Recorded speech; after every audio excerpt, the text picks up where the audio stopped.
আত্মহত্যা বা হত্যা এরকম কোনোটাই এখন পর্যন্ত ক্লিয়ার বোঝা যাচ্ছে না। আর উনার হাজবেন্ড সম্পর্কেও একটা ধোঁয়াশা আছে। সারাটা দিন দৌড়াদৌড়ি করছে পাসপোর্ট করার জন্য, সারা রাত্রি একটু ঘুম না কিছু না। তো আপনারা দেখছেন এটা খুবই মর্মান্তিক একটা ঘটনা। তবে কিছুটা টুইস্ট আছে। তারপরে যে নিশ্চয়ই আত্মহত্যা বা হত্যা এরকম কোনোটাই এখন পর্যন্ত ক্লিয়ার বোঝা যাচ্ছে না। তবে আমরা তদন্ত চালিয়ে যাচ্ছি।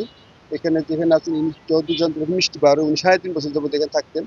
আর উনার হাজবেন্ড সম্পর্কেও একটা ধোঁয়াশা আছে এবং কালকে উনি কখন আসছেন, চিন্ময় যিনি মারা গেছেন তার ফ্যামিলি সহকারে, তো এরা কখন আসছেন, কি করছেন এই সম্পর্কে উনার যে ধারণাগুলো যে কথাগুলো বলতেছেন একটু টুইস্টেড মনে হচ্ছে বা একটু সন্দেহের উদ্রেক করতেছে বলে আমার মনে হয়। তবে বিস্তারিত তদন্ত করলে সমস্ত ঘটনা বেরিয়ে আসবে বলে আমি মনে করি এবং আমি সেটা চেষ্টা চালিয়ে যাচ্ছি।